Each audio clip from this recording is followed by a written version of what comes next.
Hey sports fans, this football season, MDOT wants to ensure you get to your game day destination safely. So before you hit the road to watch your favorite team, be sure to download the MDOT Traffic app.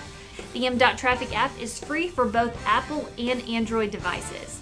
And remember to drive smart on the way to the game. That means buckling up, obeying the speed limit, and avoiding distracted driving, especially when traveling in work zones. For more information, follow at Mississippi DOT on Facebook and Twitter. All right, so glad to get the win. Get to 7-2. Which is good, not great, and that's kind of where we are. We really struggle to take the next step. The first half was great. 24-0 in the first half, whatever, 6 sacks or something at halftime, was awesome. And unfortunately, tried to get them up the same way we did for the game, to start the game in the second half, and we didn't do that. And really played a bad second half, lost 14-3. Now that's always challenging when the game goes so well at halftime, 24-0 versus a team that, they don't think of as an SEC team. And, you loosen up, and that's what we did. We didn't tackle as well. They have a very elite player, that we contained in the first half and did in the second half. It was kind of, almost like the Arkansas game reversed, where we played, really good on one side and not on the other. And, 9 sacks is awesome, 3 interceptions. Now, we didn't play as well as we'd like, but the play counts got lopsided 81-55 because we're not making third downs on offense, which is obviously an issue. 2 of 9 versus them is, putting our defense back out on the field a lot. So, Matt was courageous, played pretty well. It was good to see 2 backup receivers and Plumlee and Dannis Jackson go over 100 yards and make some plays, which was really good to see. And, it's very human nature to let up. The first run goes for 70 and it's 24-0 at half. And unfortunately, we gave into that. All right, questions? Let's get the microphone up front. Hey, you stay right there. Jerrion obviously only had 3 carries last week. Second play of the game, he breaks that one open. Just how important was it for him to kind of have early success today?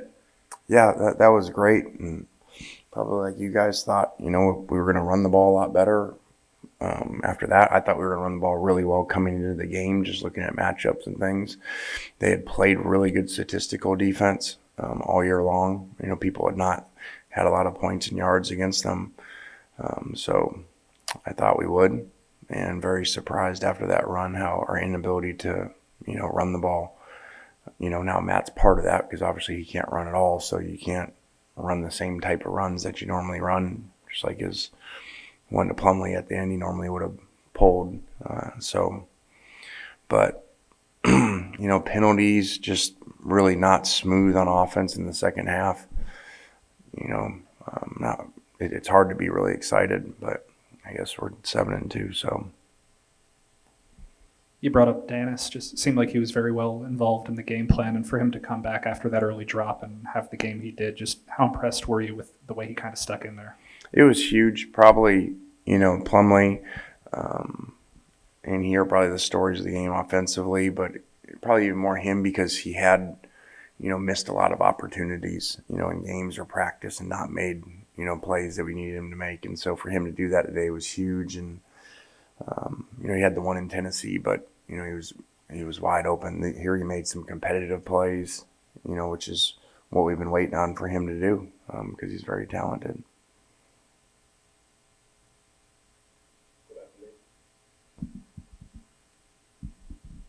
Just obviously in the second half, they started running the ball a lot more to try and take the pass rush out of the game. How did their adjustment kind of change what you guys were doing defensively? Well, as usual, we were in a lot of 3-man rush and spying him. And, and there were some long yardage situations. They were in 1st and 30, 1st and 20, and we gave up some really explosive runs. in those situations, trying to play safe. So we got a lot of improvement to do. I thought we wore down in the second half again because we're not staying on the field on offense. The defense is out there too many plays, and you could see that especially with Chance. Look how he was able to make those plays, and the quarterback usually never wears down. So a running quarterback is always an issue in the second half of the game. Like instead of the national championship the year when Jalen Hurts, Georgia, like everyone else is starting to get tired, but the quarterback hasn't run very much. So that happened in the game. You're playing all these snaps running around, and the quarterback half the time, is handing off or just throwing in rhythm. So that can always be an issue late in the game. You've talked all year about wanting to play 4 complete quarters, wanting to finish games. How does a team start doing that? I don't know. You got the answer? I don't. That's why I'm asking. I really thought it was going to happen. I felt good about the week of practice. I felt good about our, even though we still have all these injuries on offense. I really felt, in the way the game went in the first half, I felt it was going to be that complete game, 48-7 or something. And it was headed that direction. And, we got out of rhythm, got some penalties on offense, and didn't make some plays, a third down drop, and all of a sudden, we're in a game. Sam's up to 10.5 sacks this year. It's the most for an Ole Miss player in the modern era. Just what has his consistency and presence meant for this defense this season? I think it says what an elite player he is, because we're in 3-man rush.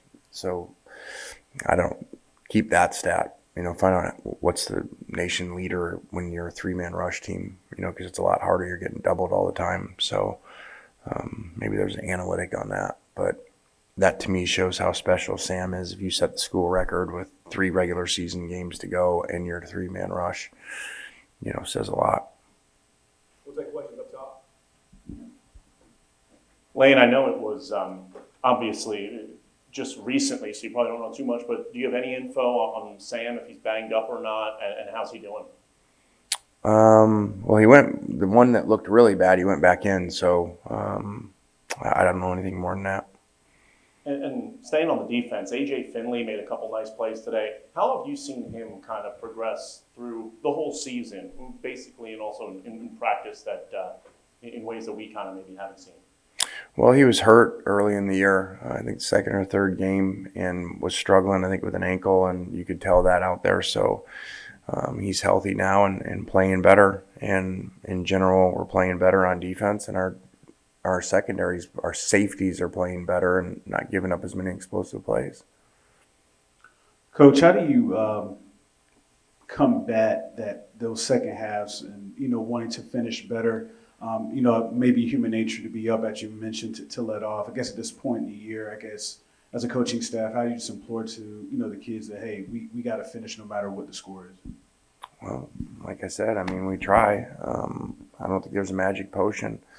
I'm not making an excuse. If you're fully healthy, it helps because you got more players, like on offense. All those receivers are out there, and then these guys are rotating through, and you got, more energy at the end of games because your play counts are lower versus, playing every snap. So that helps too. And when the quarterback can't move very well, think about throughout the season, there's a lot of third downs he's making on his own. Things are broke down. We get beat up front, and he scrambles to make somewhere. Today he can't do that. So that's not a great third down combination when basically your top 3 receivers are out and your quarterback can't run anymore. Lane, you mentioned how you weren't too excited, but you're 7-2. But at the same time, with all the injuries y'all have on offense, Matt still threw for over 300 yards. You established a lot on the ground game. Maybe in the second half, you didn't score as many points as you wanted to, but still offensively put up some numbers and yards. What does it kind of say about these guys when you have all these injuries and you're still able to put up numbers like you did? Well, it says we have a very elite quarterback, that did not practice the entire week. Until yesterday did a few things. So, that's not easy to do and still be accurate like he was with the ball. And like I talked to him late in the week, there's a lot of quarterbacks wouldn't play, especially nowadays, with everybody in their ear saying you're already a first-round pick. don't get injured worse. You don't need to play in this game. And that's kind of the age we're in. Most of the kids don't play nowadays. So the fact that he didn't even question that, he's like, I'm not letting this team down. I'm playing no matter what. Says a lot about him. All right, anything else for Coach?